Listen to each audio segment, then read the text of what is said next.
The night Amara Ray was found, the air in her studio was heavy with silence and the faint aroma of something floral and citrusy. Once a haven of creativity, the room now bore the chilling stillness of tragedy. Amara, a celebrated fashion designer at just 38, lay on the cold marble floor, surrounded by sketches and fabric scraps.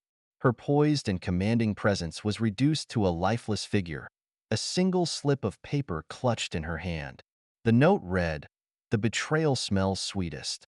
Detective Clara Hayes stepped through the studio doors, her gaze scanning the scene with the precision of someone who'd seen it all, and yet never quite like this. Clara, in her early 40s, had built her reputation as a detective with an uncanny ability to weave together the threads others might overlook. Tonight, her eyes fixed on the shattered perfume bottle lying just feet from Amara's body. The autopsy confirms poisoning, the coroner explained grimly. Absorbed through the skin. My guess? It came from whatever was in that bottle. Clara crouched next to the broken glass, careful not to disturb the evidence. Custom made, she murmured, noting the intricate design of the bottle shards. Who brought it to her? The studio's security footage provided a lead. Hours before her death, Amara's assistant, Yvette Lacroix, had delivered the perfume. Yvette, visibly shaken when brought in for questioning, insisted she had no idea what was in the bottle. She told me to bring it, Yvette stammered. Amara said it was for a special night. I thought it was just another one of her indulgences. I'd never, her voice broke. Clara studied her carefully but reserved judgment. Something about Yvette's demeanor suggested she wasn't telling the whole story. Back at the scene, Clara searched Amara's desk, rifling through fabric swatches and sketches. Her fingers brushed against something unusual, a recording device. She pressed play, and Amara's voice crackled to life. You think I don't know what you're trying to do? Amara said, her tone icy. The secrets I have on you could ruin everything.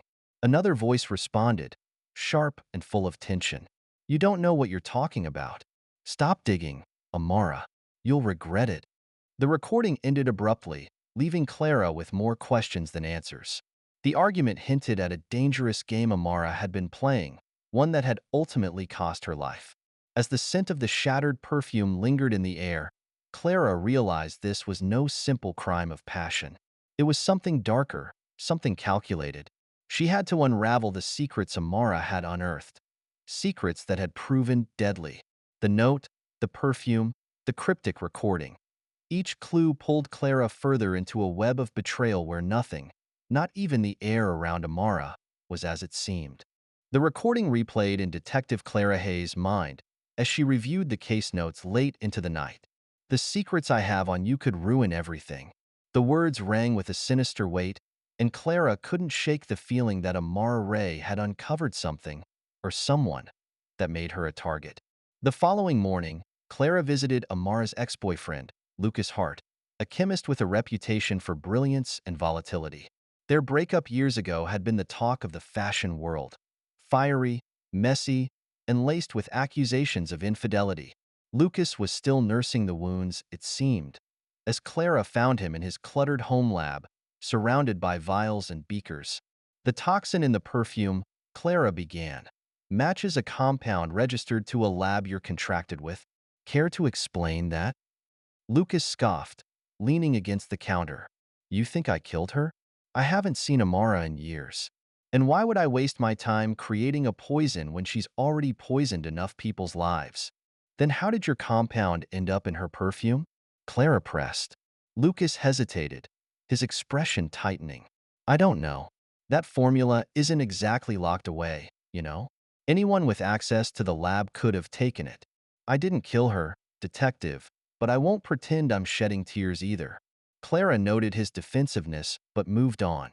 Lucas had motive, a bitter breakup, but his lack of proximity to Amara complicated things. Her next visit was to Dominique Armand, Amara's fiercest rival in the fashion world. Dominique, renowned for her own edgy designs, had recently accused Amara of plagiarizing her work. Threatening letters, rumors of lawsuits, and public feuds were all part of their contentious history. When Clara arrived at Dominique's studio, the designer was mid-photo shoot, her demeanor icy as she addressed the detective. I suppose you're here because someone thinks I killed her, Dominique said, barely glancing up from her sketches. How cliché. Your rivalry was public knowledge, and you sent her multiple threats, Clara countered. Not exactly subtle. Dominique's lips curled into a faint smile. I wanted her humiliated, not dead. I needed her alive to witness her downfall. That's the difference between us. Amara would stab you in the back, but I'd do it to your face. And for the record, I was in Paris the night she died. Ask anyone. Dominique's alibi checked out, but her words added another layer to the picture Clara was painting. Everyone in Amara's orbit seemed to hold grudges, but was any of them enough to kill? Then there was Yvette, Amara's assistant. Something about her account didn't sit right with Clara. She called Yvette back for further questioning. I told you everything I know, Yvette said, her voice wavering. No, you didn't, Clara replied, her tone firm. You delivered the perfume. You were closest to her, saw her every day. If anyone would know what she was hiding, it's you. Yvette hesitated, her hands fidgeting. Amara, she could be demanding, cruel, even, but I owed her everything. She took a chance on me when no one else would. Then why do I get the feeling you're protecting someone?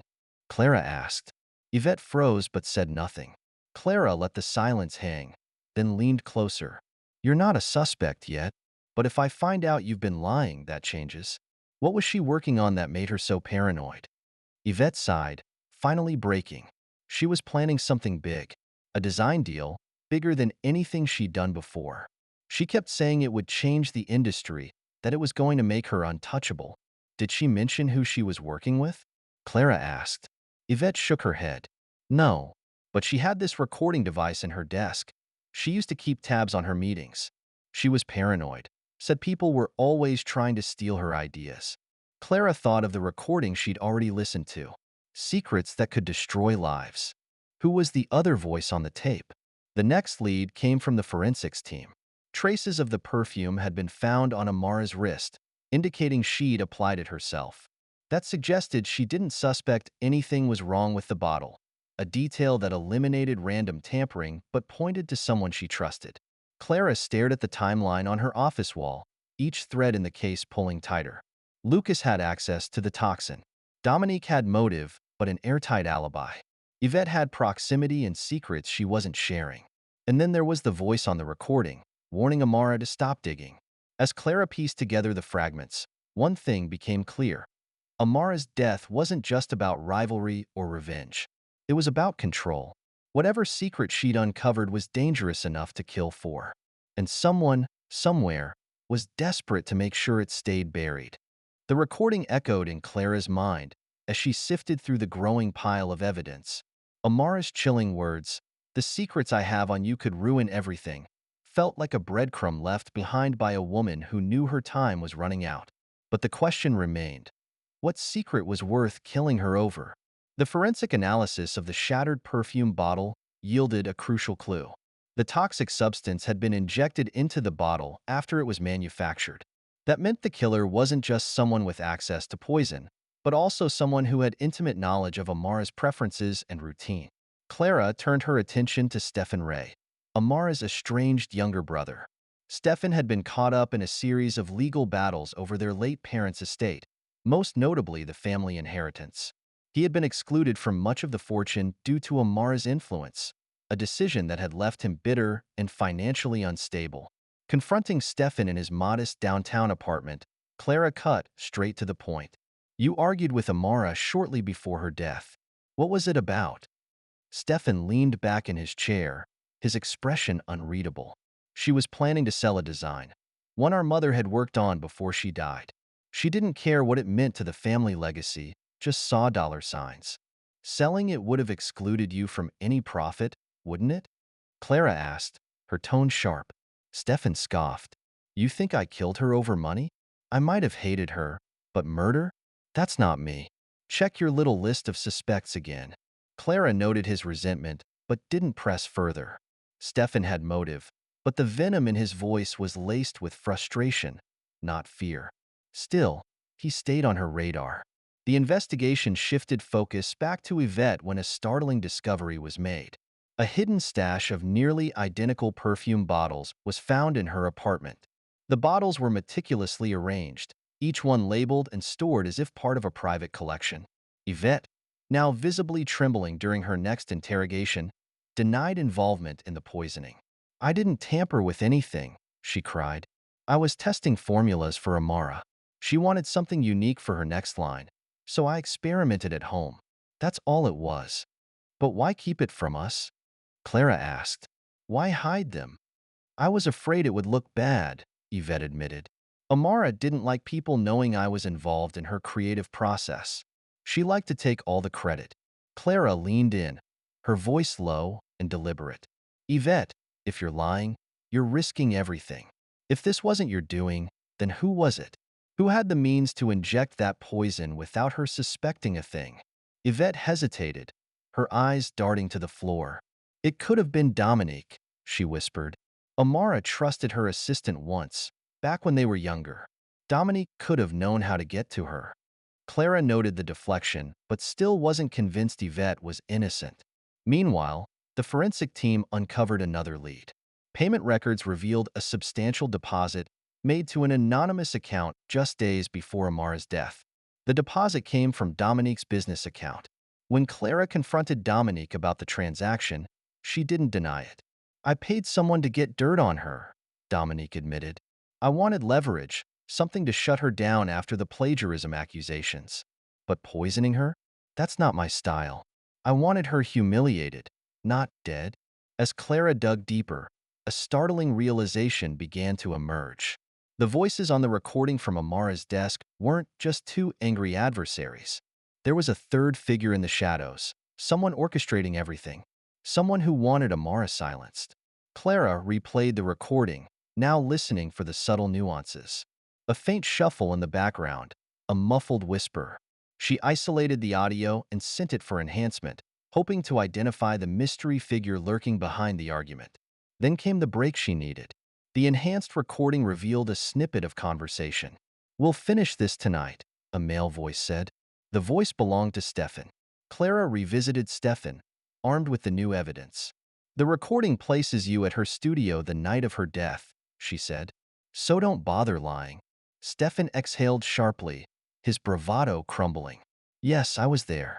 I confronted her about the sale, told her it was a betrayal to our family. But I didn't kill her. I left after we argued." "Then who stayed behind?" Clara pressed. Stefan hesitated before answering. "Yvette. She came in as I was leaving. Said she needed to talk to Amara about something urgent." The pieces were starting to come together, but Clara still couldn't shake the feeling that something, or someone, was being overlooked. Amara's death was a puzzle with too many missing pieces, and the final picture was becoming harder to decipher. As she left Stefan's apartment, Clara's phone buzzed with a message from forensics. They had identified another set of fingerprints on the bottle fragments. The prints didn't belong to Yvette, Dominique, or even Stefan. They belonged to someone much closer to Amara, someone who had everything to lose if the truth came out. Clara's gut told her she was closing in on the killer. But if she was right, the motive behind Amara's murder wasn't just personal. It was deeply, tragically calculated. Detective Clara Hayes stared at the fingerprint report, her pulse quickening. The prints on the shattered perfume bottle didn't belong to the obvious suspects. They belonged to someone no one had thought to question. Helena Devereaux, Amara's best friend and confidant of nearly 2 decades. Helena had been a constant in Amara's life, her sounding board and staunchest supporter. To most, their bond seemed unbreakable. But if Helena's prints were on the bottle, then she wasn't just a bystander in this story. She was its linchpin.